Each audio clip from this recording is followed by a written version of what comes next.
नेता बोले, अभिनेता बोले, नहीं बोल सके तो सिर्फ आप, लेकिन अब आप बोलेंगे क्योंकि हम लाए हैं आपके लिए आपका मंच। नमस्कार, मैं हूं भुवन शर्मा और मैं अनामिका पांडे लेकर हाजिर है आपका मंच।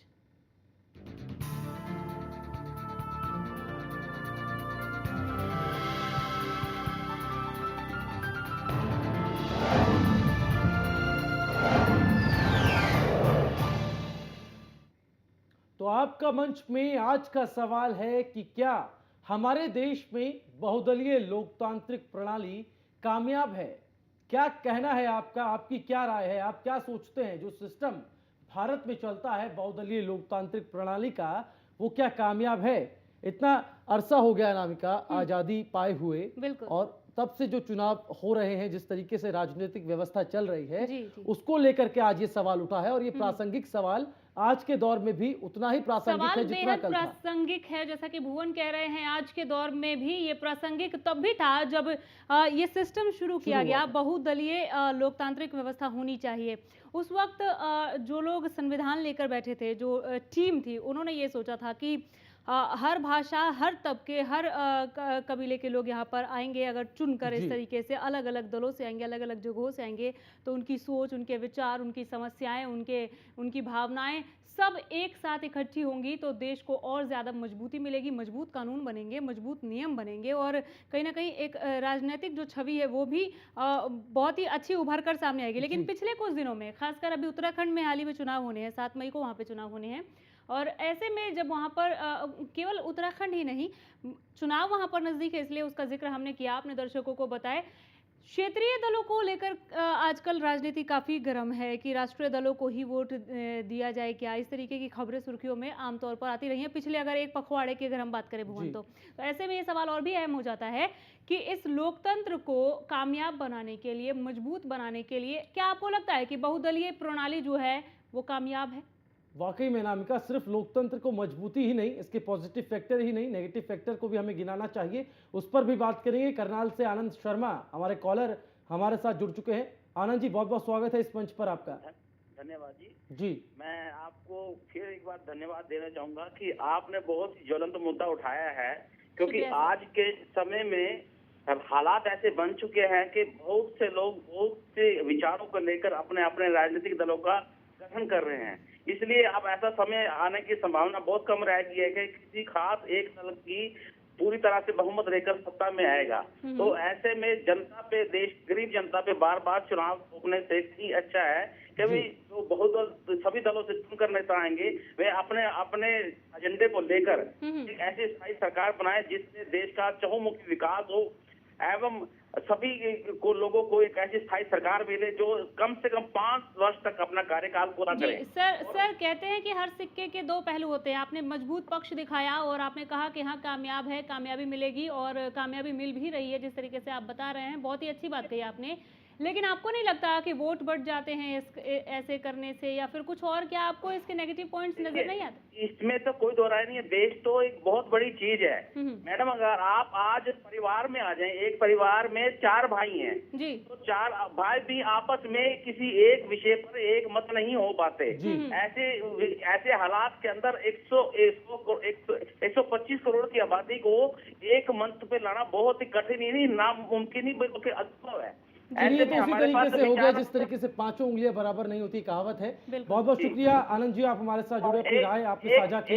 एक बात मैं और कहना चाहूंगा श्रीमान जी, इसी मुद्दे को लेकर मैं आपसे इशू भी चलाया था और मैं 1 मई 2014 को जंतर मंतर पर धरना देने जा रहा हूं ताकि राजनीति में भी आयु सीमा तय हो, 5 वर्ष से पहले चुनाव ना हो। चलिए, बहुत मेरा बहुत आपसे अच्छा अनुरोध अच्छा है मुद्दा आपने उठाया है। आगे हाँ भी जी, आप हमारे साथ जुड़ सकते हैं। आपका मंच पे विभिन्न मुद्दों को हम उठाते रहते हैं। आप जैसा कि पहले भी जुड़ते रहे, हम आपको, हमारे रेगुलर कॉलर में से एक है आनंद शर्मा जी। जी। इस बीच भिवानी से रामनिवास, हमारे एक और रेगुलर कॉलर हमारे साथ जुड़ चुके हैं। रामनिवास जी, बहुत बहुत स्वागत है आपका इस मंच पर। भुवन जी, अनामिका जी, नमस्कार। जी नमस्कार सर। आज मैं ये कहना चाहता हूँ कि बहुदलीय प्रणाली पूर्णतया भारतवर्ष में असफल होती जा रही है जी। क्योंकि अब लोगों का विश्वास हटता जा रहा है और इतनी पार्टियां हो गई हैं, क्षेत्रीय दलों की तो भरमार है। गली गली में कुकुरमुत्तों की तरह इतनी नई नई पार्टियां रोज उनका प्रादुर्भाव होता है। जी। लेकिन देखा जाए तो जब पुराने जो दल हैं उन्हीं पर विश्वास नहीं तो नए दलों पर विश्वास एकदम भारतीय जनता कैसे कर सकती है। और यहाँ पर देखने को ये आता है कि विदेशों में, मैं तो ये कहना चाहूंगा, ब्रिटेन में जैसे दो दलीय सरकार, दो दलीय जो होते हैं वहाँ पर एक लेबर पार्टी है, कंजर्वेटिव है, इसी प्रकार अमेरिका में है। तो दो दलीय जहाँ प्रणाली है वहाँ सफलतम जो है प्रजातंत्र रहता है। रामनिवास जी, किस किस मोर्चे पर आप इस बहुदलीय प्रणाली को असफल देख रहे हैं? अनामिका जी, असफल देख रहा हूँ कि ये कहीं की ईंट कहीं का रोड़ा, भानुमति ने कुंभा जोड़ा। एनडीए तो सफल रह पाई थी लेकिन यूपीए सरकार सफल नहीं रही और जगह जगह पर अपना अपना दबाव डालते रहे। इस प्रकार की राजनीति करनी पड़ी कि मनमोहन सरकार पर दबाव रहा, आज ये दबाव है तो कल दूसरा। कुल मिलाकर रामनिवास जी, आप यहाँ पर ये कहना चाह रहे हैं कि अगर द्विदलीय प्रणाली होगी तो गठबंधन की जो कहते हैं मजबूरी का नाम लेकर जो फैसले नहीं आ पाते हैं, उससे भी कहीं ना कहीं बचेंगे। निश्चित रूप से अनामिका जी, वो बच पाएंगे।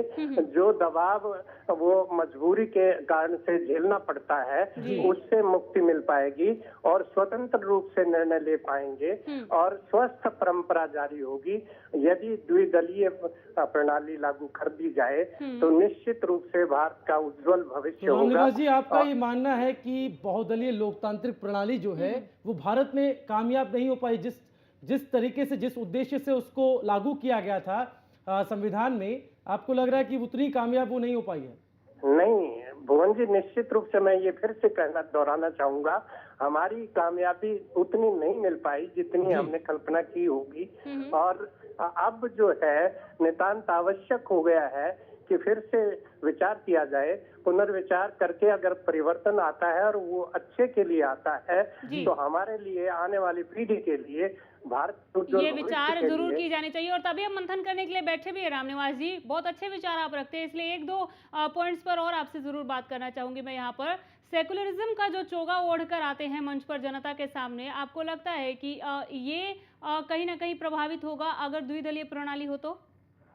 सेकुलरिज्म का चोला सब पहन रहे हैं और ये मुखौटा है, कहने को सेकुलर है लेकिन कोई भी सेकुलर नहीं रहता है। जैसा कि आजकल आप देख रहे हैं, सभी जाकर इस सेकुलरिज्म का लाभ तो उठाना चाहते हैं लेकिन उधर भावनाओं को भड़का रहे हैं और जगह जगह इस प्रकार की बातें देखने को आ रही हैं कि आजम खान हो या हमारे अमित शाह हो या कोई और हो, मुलायम सिंह हो या कोई भी हो, ये जगह जगह फारूक अब्दुल्ला का आप जो बयान आया है। आपको ये लगता है कि अगर द्विदलीय प्रणाली आ गई तो कहीं ना कहीं वोटर की सोच भी प्रभावित होगी?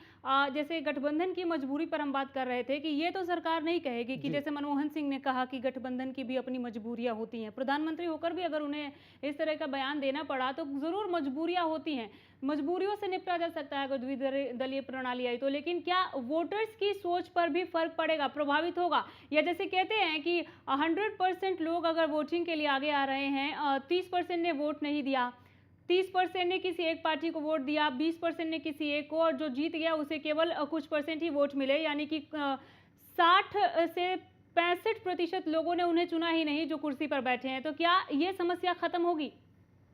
हर हालत में ये समस्या खत्म हो जाएगी, क्योंकि जब दो दल ही चुनाव लड़ेंगे तो जनता ये देखेगी बेहतर दल कौन सा होगा, और उसको जो मताधिकार का प्रयोग करने वाले वोटर्स हैं वो ध्यान में रखते हुए उस दल को चुनेंगे जो अधिक उपयोगी साबित होगा। और ऐसे में जैसे मान लो 80% अगर वोट हुआ है तो उसमें अधिकांश वोट मान लो 51% किसी ने लिए हैं, और वो 51% लेकर जनता का विश्वास जीत कर वहां पहुंचा है। चलिए, इससे एक जबरदस्त फायदा ये भी होगा कि एक बहुमत की सरकार बनती नजर आएगी। और जो फैसला लेने की जो दुविधा थी, अनामिका ने जिक्र किया कि प्रधानमंत्री मनमोहन सिंह खुद ये कहते नजर आ रहे थे कि गठबंधन की मजबूरियां थी। अब उस मजबूरी कहीं ना कहीं बहुमत की सरकार से खत्म होगी, सीधी जिम्मेदारी एक जवाबदेही उस सरकार की बनेगी, गठबंधन का तब कोई रोना नहीं रहेगा। अनामिका जी जरूर, अगर ऐसा यहाँ पर देखने को मिल जाए कि द्विदलीय प्रणाली हो, यही सवाल लेकर आए। बहुत शुक्रिया रामनिवास जी, हम चाहेंगे आप आगे भी हमारे साथ जुड़ते रहे। बहुत ही अच्छे विचार हैं और जिस तरीके से आप समेट कर बोलते हैं, करंट मुद्दों को जिस तरीके से पिरो लेते हैं अपने शब्दों में, वो बहुत ही सराहनीय है। बहुत धन्यवाद हमारे साथ जुड़ने के लिए। अपने दर्शकों को एक बार फिर बताएं, नंबर आपकी टीवी स्क्रीन पर, फोन उठाइए, हमें मिलाइए, आपके इस मंच पर अब अपनी राय रखिए। कोई सवाल उठाना चाहे आप उठा सकते हैं। सवाल ये कि क्या भारत में बहुदलीय प्रणाली लोकतांत्रिक सिस्टम कामयाब है? आपको लगता है? से हमारे कॉलर अनामिका इस बीच जुड़ रहे हैं। नमस्कार। नमस्कार जी, आपने बहुत अच्छा विषय रखा है आज जी। है, बहुदलीय सरकार देश हित में नहीं है, मेरा ये कहना है।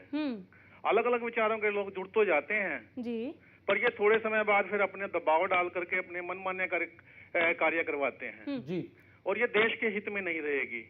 मजबूर अगर हम एक प्रणाली लागू करते हैं, दो दलीय सरकार चुनाव आपस में होता है, तो मजबूरियां खत्म हो जाएंगी एक दल की। सर, क्षेत्रीय दलों की जो लेकर आजकल जो सुर्खियां आ रही हैं, खबरें आ रही हैं कि जैसे कि अभी रामनिवास जी भी कह रहे थे, कुकुरमुत्ते की तरह, मशरूम की तरह पनप रहे हैं ये दल, क्या उन पर कुछ कहेंगे आप? हाँ बिल्कुल ठीक है, ये क्षेत्रीय दल तो होने नहीं चाहिए, एक राष्ट्रीय सरकार होनी चाहिए और वही क्षेत्र में काम करे, प्रदेश में काम करे वही सरकार। अगर दो दल आपस में अगर मान लो एक बार में एक सरकार काम नहीं करती, एक दल काम नहीं करता, देश हित में कार्य नहीं करता, तो जनता को अगले चुनाव के अंदर फिर मिलेगा भाई कौन सी दल को चुने हम। जी मुकेश जी, अगर नजर डालें तो क्षेत्रीय दलों का जो उद्भव होता है, जहां से प्रादुर्भाव होता है, वो दरअसल क्षेत्रीय अस्मिता का सवाल वहां पर उठता है, उन्हीं को मुद्दा बनाकर वो पार्टियां उभरती हैं।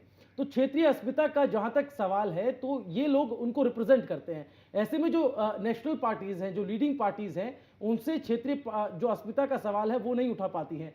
ऐसे में क्या लगता है, क्षेत्रीय अस्मिता का जो सवाल है, स्वतंत्रता है, जो अधिकार है, उसको लेकर के कहीं ना कहीं क्षेत्रीय पार्टियों का होना भी जरूरी है? बिल्कुल आपकी बात ठीक है, पर जो क्षेत्रीय विचार है, हमारे लोकसभा के मेंबर भी हैं, हमारे इसमें जैसे हरियाणा में हमारे 10 मेंबर चुन के जाते हैं, वो अपने क्षेत्र की जाकर के बात लोकसभा में रखें, वहां से बात बनेगी, और जो क्षेत्र के मुद्दे हैं वो रखें।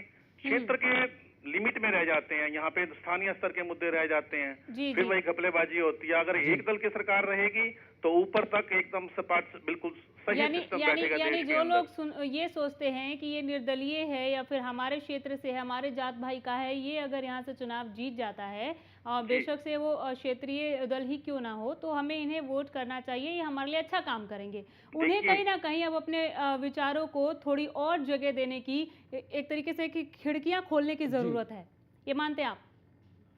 जितने भी निर्दलीय चुने जाते हैं, एमएलए चुने जाते हैं, वो कोई काम नहीं करते, वो केवल वोट की राजनीति करते हैं और आगे जाकर के अपना विचार रख करके दल बदल कर लेते हैं, या एक के साथ किसी के साथ मंत्री पद चाहिए उसको इतना कोटा चाहिए, इतना प्रमोट चाहिए, और वो अपना काम निकलवाते हैं निर्दलीय। अगर द्विदलीय प्रणाली होती है भारत में, अगर आगे ऐसा कुछ देखने को या सुनने को मिलता है सर, आपको लगता है कि मतदान प्रतिशत पर भी फर्क पड़ेगा इससे? देखिए, दिन पर दिन अब मतदान प्रतिशत जैसे जैसे जागरूक कर रही हैं संस्थाएं, प्राइवेट संस्थाएं हैं, सामाजिक संस्थाएं आगे आ रही हैं, ऐसे द्विदलीय में भी मतदान का प्रतिशत बढ़ेगा, युवा लोग और जागरूक होंगे। रवैया आपने अख्तियार किया कि अगर द्विदलीय व्यवस्था होगी बजाय जो बहुदलीय व्यवस्था है, तो बेहतर परिणाम सामने भी आएंगे और एक बेहतर देश का विकास अच्छे से हो पाएगा। इस बीच रतनलाल जींद से हमारे साथ जुड़े हुए हैं। नमस्कार जी। पहले तो आपको चैनल का बधाई का पात्र है कि आम आदमी आपसे जुड़ा हुआ है जी। बहुत शुक्रिया। बात यह कि हिंदुस्तान एक प्रजातांत्रिक मुल्क है, ये एक दुर्भाग्य है कि भाई जो क्षेत्रीय दल हैं उनकी सीमित दायरा, सोचने का दायरा भी सीमित है। कोई चावल फ्री कर रहा है, कोई बिजली पानी फ्री कर रहा है, कोई भाषा विवाद पे इलेक्शन जीतता है, कोई जाति आधारित रिजर्वेशन के ऊपर मुद्दा उठाए हुए है। एक ये तो ठीक है कि प्रजातांत्रिक मुल्क है, इसमें हर 10 किलोमीटर पे भाषा का क्षेत्रीय विवाद है, लेकिन ये स्वस्थ प्रजातंत्र के लिए स्वस्थ जो है ना परंपरा नहीं है। जी रतनलाल जी, जो क्षेत्रीय मुद्दे की आप बात कर रहे हैं, तो जनता का सरोकार उन्हीं से रहता है ना। अगर मैं किसी क्षेत्र विशेष में रहता हूं तो मेरी जो मेरी प्रॉब्लम्स हैं वो पानी की, बिजली की, वही सब रहेंगी। तो क्षेत्रीय पार्टियां तो उदय ही उनका क्षेत्रीय मुद्दों के लिए हुआ है। लेकिन वो क्षेत्रीय दलों के जो है ना राष्ट्रीय स्तर के जो मुद्दे हैं उन पर उनकी प्रणाली गौण रह जाती है। जानबूझ करके वो अपनी जनता को अंधेरे में रखते हैं। जो एक्चुअली हिंदुस्तान को राष्ट्रीय मुद्दे, विदेश नीति है, हिंदुस्तान की साख का सवाल है, उस मामले में वो चुप रहते हैं। सर अगर द्विदलीय प्रणाली आती है तो आप ठीक कह रहे हैं कि जो देश हित के हैं या राष्ट्र हित के हैं, अगर क्षेत्रीय मुद्दे हैं वो भी देश हित के ही हैं, उस पर काम किया जा सकता है। लेकिन क्या ऐसा एक वोटर सोचे क्या कि अगर क्षेत्रीय दल नहीं होंगे तो उनके इलाके का विकास नहीं होगा, उनकी कोई सुध लेने वाला नहीं होगा? क्या ऐसा है क्या? या द्विदलीय जो प्रणाली है, अगर जो दूसरे देशों में भी है, अगर भारत में होता है तो उससे उन वोटर को भी फायदा मिलेगा और ये सोचने की नौबत नहीं आएगी? क्या देख रहे हैं आप? ऐसा है मैडम कि वो अपने क्षेत्र की भोली भाली जनता को अपने ढंग से मैनिपुलेटेड करते हैं। वो उनकी बुद्धि के ऊपर इतना छाए हुए होते हैं कि वो उस क्षेत्रीय जो दल हैं वहाँ की जनता को उन मुद्दों से हाईलाइट ही नहीं करते। वो उनको जो छोटे प्रलोभन है, राजनीतिक रोटियां सेकते हैं।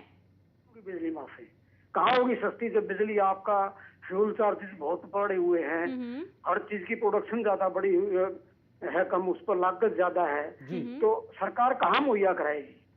ये इस किस्म की बातें प्रलोभन झूठे क्षेत्रीयवाद के, भाषावाद के, प्रलोभनवाद के, बिजली पानी माफ के, जात आधारित आरक्षण के, इन मुद्दों में उसको तुच्छ माइंडेड पे ऊपर जो जनता को बताते हैं। बहुत बहुत शुक्रिया रतनलाल जी, आप हमारे साथ जुड़े, आपने अपनी राय हम तक साझा की। क्षेत्रीय मुद्दों को, क्षेत्रीय पार्टियों को ये यहाँ पर आधार बना रहे थे कि किस तरीके से क्षेत्रीय पार्टियों के पास जो क्षेत्रीय मुद्दों को लेकर के इनका उदय हुआ था, अब वो मुद्दे कहीं ना कहीं गौण होते नजर आ रहे हैं। वो भी प्रलोभन देते हैं, लॉलीपॉप दिखाते हैं कि आप हमें वोट दीजिए, हम आपके लिए लंबी चौड़ी सड़कें बनाएंगे। अलग बात है कि चुनाव के बाद भी उनमें 4-4 फीट के गड्ढे जरूर देखे जाते हैं। हिसार से रतन सिंह हमारे साथ, हमारे कॉलर हैं, नेक्स्ट कॉलर हैं।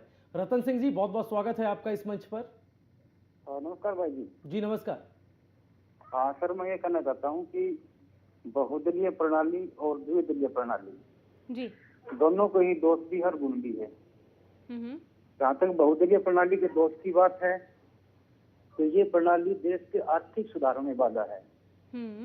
और जहाँ तक बहुदलीय प्रणाली के सबसे बड़े गुण की बात है जी, तो अब क्षेत्र विशेष के विकास में ये सहायक है। सर, क्षेत्र विशेष के विकास में पहले भी हमने दूसरे दर्शकों के साथ भी खुलकर बात की, आपके साथ भी करेंगे, लेकिन आपने जैसे कहा कि द्विदलीय जो प्रणाली है अगर वो आ जाती है तो आर्थिक विकास में बाधा उत्पन्न होगी, कैसे सर? नहीं मैडम, ये मैं कहना चाह रहा था कि जो द्विदलीय प्रणाली है वो आर्थिक विकास में सहायक है। सहायक है, सहायक आर्थिक सुधारीकरण में कदम उठा सकती है सर। कैसे प्रणाली? कैसे सर? वो ऐसे कि एक पार्टी की अगर सरकार होगी तो किसी दूसरी पार्टी का उस पर दबाव नहीं होगा क्षेत्रीय दलों का, तो वो निर्णय ले सकती है। अगर किसी के समर्थन से सरकार बनती है, विभिन्न प्रकार के जैसे क्षेत्रीय दल है, तो वे उसमें बाधा अर्चन कर सकते हैं, जैसे हो रहा है। अगर द्विदलीय प्रणाली आती है तो फिर चहुमुखी किसी भी विकास या फैसले की बात हो तो सरकार के ऊपर किसी का दबाव होगा ही नहीं, क्योंकि किसी के समर्थन, किसी के गठबंधन की जरूरत नहीं है सरकार को। फैसले लेने में जो देरी होती है वो नहीं होगी, ये आपने बहुत खूब फरमाया। अब क्षेत्रीय दलों के जी जी जी इसमें एक बात और करना चाहूंगा जी। जहाँ तक द्विदलीय प्रणाली की बात है तो देखिए, लोकतंत्र में अंतिम फैसला जनता को करना है जी। चाहे कितनी ही पार्टियां क्यों ना हो। अगर जनता चाहे तो किसी एक पार्टी को बहुमत दे सकती है। लेकिन ऐसा होता नहीं है तो जनता को करना है। ऐसा होता नहीं है सर। ये अच्छी बात है, इस बार या इससे पिछली बार के मुकाबले भी इस बार ज्यादा लोग घरों से निकल कर आए, अपना मत उन्होंने दिया, वोटिंग की, ये बहुत अच्छी बात है। लेकिन ऐसा होता नहीं है, अभी भी 70%, 65% इस हाईएस्ट वोटिंग को लेकर हम देखते हैं कि इस बार रिकॉर्ड टूट गया ये, लेकिन 30% लोग घरों से अभी भी नहीं निकलते।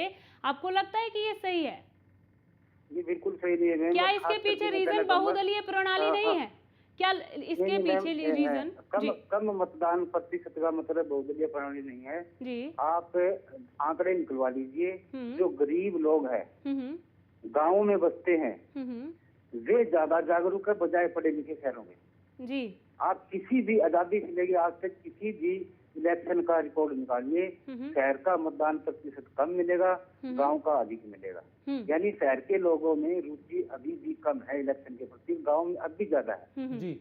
ये सिर्फ जागरूकता की बात है, वो घर से जी। क्यों नहीं निकलना चलिए, चाहते? ये अच्छी बात है कि लोग जागरूक हैं, चाहे शहर के हैं या गांव के। लेकिन अगर 5 दल अलग अलग हैं और 30 लोग घर से निकले ही नहीं, 70 लोगों ने ही वोटिंग की, 20-20, 10-10 ऐसे वोट बट गए, तो आपको नहीं लगता कि जो एक नेता चुना जाता है वो सभी का लीडर नहीं है, उसको हर एक ने वोट नहीं किया?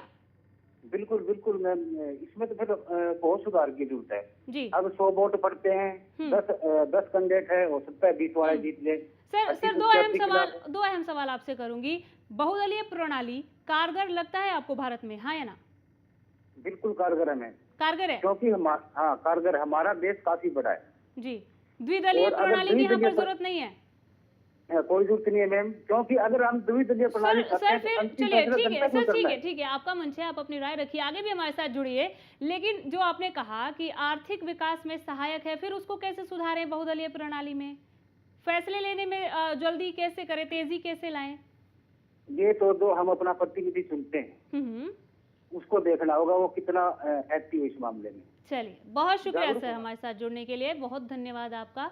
बहुत ही अच्छे विचार इन्होंने रखे सामने। बहुदलीय प्रणाली और द्विदलीय दोनों के जहां इन्होंने पॉजिटिव पॉइंट्स गिनाए, वही नेगेटिव पॉइंट्स भी बताए। और इनका ये कहना है कि भुवन, इन्होंने ये कहा कि बहुदलीय प्रणाली में भी पब्लिक बहुमत देके किसी एक पार्टी को जिता सकती है, और ये जनता के हित में है, देश हित में। अनामिका, फैसले लेने की देरी का जो लगातार जिक्र हो रहा है वो सार्वभौमिक है, यूनिवर्सल है, वो किसी से छिपा नहीं है। वो सरकार ने खुद कबूल लिया है कि फैसले लेने में दिक्कत आती है गठबंधन सरकारों में, या यूं कहें कि जो बहुमत की सरकारें नहीं होती हैं उनमें। तो बहुदलीय लोकतांत्रिक व्यवस्था की एक खामी तो सार्वभौमिक है कि फैसले लेने में देरी होती है, निर्णय लेने में देरी होती है, उसका खामियाजा जनता को भुगतना पड़ता है। शमशेर जींद से हमारे कॉलर हमारे साथ जुड़े हुए हैं। नमस्कार। नमस्कार अमनिका पांडे जी। नमस्कार सर, कैसे हैं आप? ठीक है जी। बोले सर। ये बहुदलीय प्रणाली के और द्विदलीय प्रणाली के अलग अलग फैसले हैं जी, इनमें फायदा भी है और नुकसान भी है जी। आपको क्या लग रहा है सर, आपको क्या लग रहा है अभी की जो हालात है भारत के, जो यहाँ की व्यवस्था है, बहुदलीय लोकतांत्रिक प्रणाली जो है वो कामयाब हुई है? बहुदलीय प्रणाली का नुकसान ये है जी, अगर अटल बिहारी वाजपेयी के समय एक दल का पूर्ण स्पष्ट बहुमत से राज होता तो जी भारत आज कहीं और जगह पे होता जी, ऊंचाइयों पर है। और जी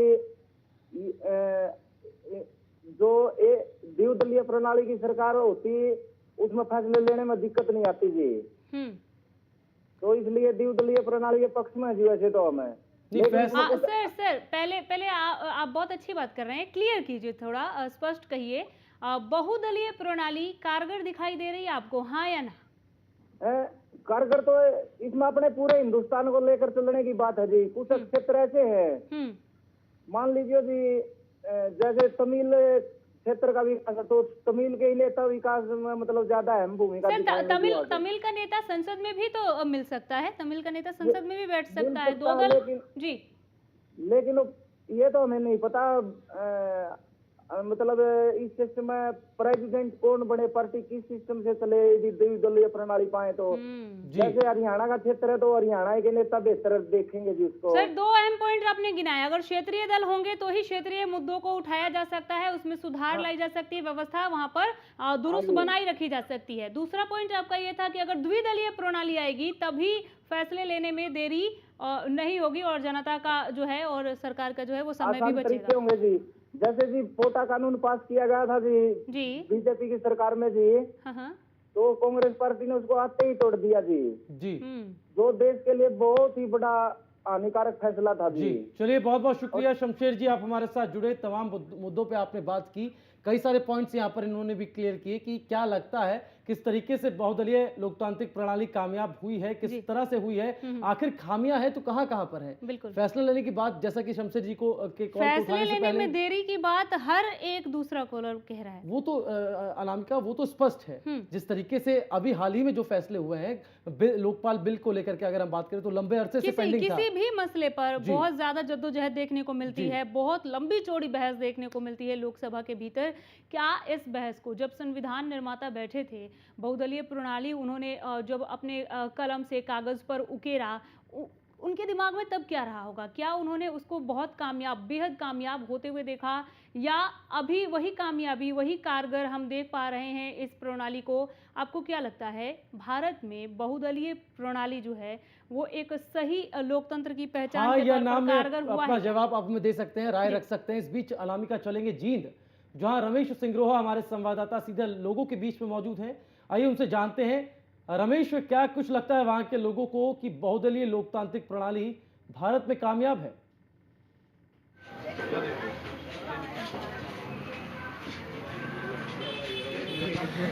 जी देखिए, यूरोपियन कंट्रीज में अगर देखा जाए तो ज़्यादातर दो दलों में ही मुकाबला होता रहा है, लेकिन भारत में शायद चुनाव आयोग के बाद किसी को भी पता हो कि कितनी पार्टियां, राजनीतिक पार्टियां हैं जो हर बार चुनाव के मैदान में उतरती हैं। तो जींद की जनता से आज हम यही जानेंगे कि क्या बहुदलीय लोकतांत्रिक प्रणाली भारत में कामयाब है या नहीं। आइए चलते हैं जींद की जनता के बीच। जी, क्या मानते हैं आप? हिंदुस्तान का लोकतंत्र बहुत बड़ा है। यहाँ का हर बच्चा लोकतंत्र जब ये मैच्योर हो जाता है उस चीज़ का ज्ञान रहता है कि हिंदुस्तान की परंपरा जो लोकतंत्र की है। हम ये पूछना चाहते हैं कि कामयाब है या नहीं? नहीं है, नहीं है, नहीं, इस चीज़ से सहमत नहीं है। जी, आप क्या मानते हैं? नहीं, नहीं, नहीं है जी, बिल्कुल भी नहीं है। नहीं है, बिल्कुल भी नहीं है। मेरा मानना है नहीं है ये बिल्कुल जी।